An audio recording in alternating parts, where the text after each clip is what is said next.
ભોળી ચકલીનો અત્યાચારી દુષ્ટ દીકરો।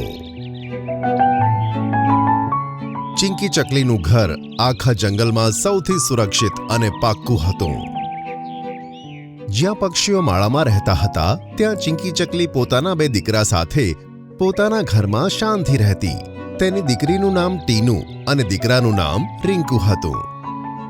એક દિવસ ચિંકી ચકલી ખાવાનું શોધવા માટે નીકળી અને ટીનુ તેની ઘરે જ રાહ જોતી હતી। રાત પડ્યા પછી પણ ચિંકી જ્યારે ઘરે ન આવી ત્યારે ટીનુ તો રડવા જ લાગી। એવામાં રિંકુ ચકલો પણ ત્યાં પહોંચી ગયો। ભાઈ, સારું થયું તમે આવી ગયા। મમ્મી સવારના ઘરે જ નથી આવ્યા। તમે તેમને શોધીને લાવો ને। અરે તે માં છે, કોઈ બાળક નહીં, આવી જશે એની મેળે। એ દરમિયાન બાજ ત્યાં આવ્યો। બાળકો, હું તમને બતાવવા આવ્યો છું, તમારી માં હવે આ દુનિયામાં નથી રહી। મારી આંખોની સામે તે એક બિલાડીનો શિકાર થઈ ગઈ। તેવું ના કહેશો મામા। આ જ સાચું છે બાળકો, તમે તમારું ધ્યાન રાખજો। આમ કહી બાજ ત્યાંથી ઉડી ગયો।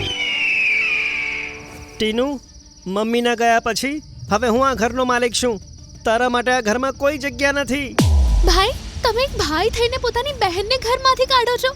આ નીકાળી રહ્યો છું। ક્યાંક માળો બનાવી તેમાં રહેવાનું ચાલુ કર। હવે આ આલીશાન ઘર મારું છે। ટીનુ આંસુ પાડતી તે ઘરમાંથી નીકળી ગઈ। રિંકુ ચકલો ઘરેથી નીકળ્યો અને પોતાના નફટ મિત્રો સાથે આમ તેમ ફરતો હતો અને ચોરી કરવામાં તેણે આખો દિવસ પસાર કર્યો અને આવું તે દરરોજ કરવા લાગ્યો। તેને એમ હતું કે તેના જીવનમાં હવે ક્યારેય દુઃખ નથી આવવાનું। પણ એક દિવસ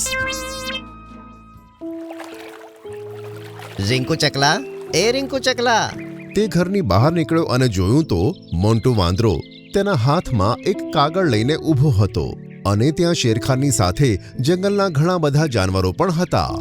શેરખાન તમે? રિંકુ ચકલા, મોન્ટુ વાંદરાના હાથમાં આ જે તું જુએ છે તે તારી માનું વસીહત છે, જે તારી માએ થોડા મહિના પહેલા લખાવી હતી। વસિયત? ભલા પક્ષીઓને વસિયતની શું જરૂર પડી? સારું, બતાવો શું લખ્યું છે એમાં? હું ચિંકી ચકલી મારા દીકરાના આચરણથી ખૂબ જ દુઃખી છું। મને શક છે કે મારા મર્યા પછી મારો દીકરો મારી દીકરીને ઘરમાં રાખશે કે નહીં રાખે। તેથી હું આ વસિયત કરી રહી છું કે મારા મર્યા પછી જો મારો દીકરો આ ઘરમાં રહેવા માંગતો હોય તો તેણે મારી દીકરીને પણ ઘરમાં રાખવી પડશે અને સારા ભાઈની જેમ તેનું ધ્યાન રાખવું પડશે। જો મારો દીકરો ઘરમાં એકલો રહ્યો તો આ ઘર તેની પાસેથી છીનવી લેવાય અને બેઘર પક્ષીઓને દાનમાં અપાય। અરે બાપ રે! બતાય, તારી બહેન ક્યાં છે? એ કદાચ એની બહેનપણીને ત્યાં ગઈ છે। જો આ ઘરમાં રહેવું હોય તો તેને શોધીને લાવ, નહીં તો આ ઘર ફક્ત બેઘર પક્ષીઓ માટે જ હશે। ના ના, હું તેને શોધીને લઈ આવું છું। લે તો આવ, કાલે સવારે મોન્ટુ વાંદરો તપાસ કરવા માટે અહીં આવશે। અરે મારા ફૂટેલા નસીબ, હવે તેને શોધીને લાવવી પડશે। રિંકુ ચકલો ટીનુને શોધવા નીકળી પડ્યો। ઘણો સમય આમ તેમ ભટક્યા પછી તેને એક અવાજ સંભળાયો। અરે વાહ, આટલી સ્વાદિષ્ટ કેરી! આજે તો મજા જ આવી ગઈ। આહા! અરે આ તો ટીનુ છે। રિંકુ ખુશ થતો તેની પાસે ગયો। ટીનુ, મારી વહાલી બેન, આખરે તું મળી જ ગઈ। ખબર છે તને હું ક્યારનો શોધી રહ્યો છું। અરે ઓ બહેનના ભાઈ, હું ટીનુ નથી, મારું નામ મીનુ છે અને મારું આ દુનિયામાં કોઈ નથી। એનો મતલબ છે આ ટીનુની હમશકલ છે। જો મારી પાસે તારી માટે એક સરસ ઓફર છે। ઓફર? કેવી ઓફર? હવે રિંકુએ તેને બધી વાત વિસ્તારમાં કહી। ઠીક છે, તો તને મારાથી શું જોઈએ છે? હું ઈચ્છું છું કે તું ટીનુ બનીને મારી સાથે ઘરે આવ। આપણે બંને મોટા ઘરમાં આરામથી રહીશું અને આપણી ચોરી કરવાનું કામ પણ મળીને બહુ સરસ રીતે કરીશું। સારો આઈડિયા છે। હવે પેલી ચકલી રિંકુ સાથે તેના ઘરે ગઈ। સવારે મોન્ટુ વાંદરો ત્યાં આવ્યો। આજો મોન્ટુ વાંદરા, મારી પ્યારી બહેન, મેં તેને શોધી લીધી છે। ટીનુ, તું ક્યાં ગઈ હતી? શું તેણે તને ઘરેથી બહાર કાઢી? ના ના, મારો ભાઈ તો મારાથી બહુ જ પ્રેમ કરે છે, તે મને કેમ નીકાળશે? જો આ તને હેરાન કરે કે ગમે તે કહે તો તું સીધી મારી પાસે આવજે, ઠીક છે? જી વાંદરા મામા. આ સાંભળી મોન્ટુ વાંદરો ત્યાંથી ગયો અને મીનુએ રિંકુને કહ્યું કે જાઓ ભાઈ, મારા માટે ખાવાનું લઈને આવો, બહુ જ ભૂખ લાગી છે. અરે તો તું જાને, હું શું કામ જાઉં? જો હું અહીંયા તારી બહેન બનીને આવી છું. જો મેં એવું કહી દીધું કે તું મને હેરાન કરે છે તો તારે આ ઘર છોડવું પડશે. એટલે હું જે કહું છું તે કરતો જા, તેમાં જ તારી ભલાઈ છે. હવે રિંકુ જ મીનુ માટે ખાવાનું શોધીને લાવતો હતો અને તે બસ ઘરમાં આરામથી રહેતી. રાત્રે પણ તે ગમે ત્યારે જાગી જતી અને રિંકુ પાસે ખાવાનું માંગતી. આમ દિવસ અને રાત તેણે રિંકુને હેરાન કરી નાખ્યો.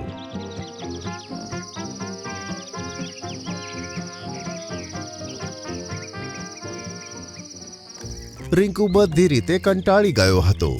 હું તને એટલા માટે લાવ્યો હતો કે તારી અને મારી જિંદગી સુધરી જાય. આપણે બંને મળીને ચોરી કરીએ અને આ મોટા ઘરમાં આરામથી રહીએ. પણ તે મારી સાથે દગો કર્યો છે. હા, આપ્યો છે દગો, પણ તેમાં તને કેમ ખોટું લાગે છે? તે પણ આજ સુધી દગો જ આપ્યો છે ને? જ્યારે તારી માતા જીવતી હતી ત્યારે પણ તું દગો જ આપતો હતો ને?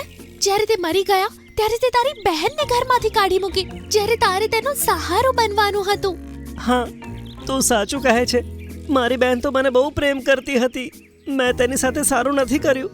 મારી માને તો હું પાછો નથી લાવી શકતો, પણ એને હું જરૂર લઈને આવીશ. જો તે નહીં મળ્યા તો? ના મળી તો આખી જિંદગી એને શોધવામાં કાઢી નાખીશ. પણ આ ઘરમાં ત્યારે જ પાછો આવીશ જ્યારે મારી સાથે હોય. આમ કહી રિંકુ ઘરમાંથી નીકળ્યો જ હતો કે ત્યાં સામેથી ચિંકી ચકલી, મોન્ટુ વાંદરો અને ઘણા બધા જાનવરો ત્યાં જોયા. અરે માં, તું જીવતી છે? તેને જોઈ રિંકુની આંખોમાં આંસુ આવી ગયા. માં, મને માફ કરી દે. મેં તારી અને બહેન સાથે સારું નથી કર્યું. મારા દીકરા, હું તને એક જવાબદાર ભાઈ અને દીકરો બનતા જોવા માંગતી હતી, તેથી મેં મરવાનું નાટક કર્યું, જેમાં બધા મારી જોડે હતા. તમે સારું કર્યું માં. તમે આ ઘરમાં આરામથી રહો. હું મારી બહેનને શોધવા જઈ રહ્યો છું. ઘરમાં રહેતી તેની હમશકલને તમે બહાર કાઢી દો. અને ત્યાં મીનુ પણ આવી પહોંચી. શું થયું ભાઈ? માં, આ રહી એ ચકલી જેને મેં ટીનુની જગ્યાએ ઘરમાં રાખેલી છે. આ સાંભળી બધા જાનવરો જોર જોરથી હસવા લાગ્યા, પણ રિંકુને કંઈ ખબર ન પડી.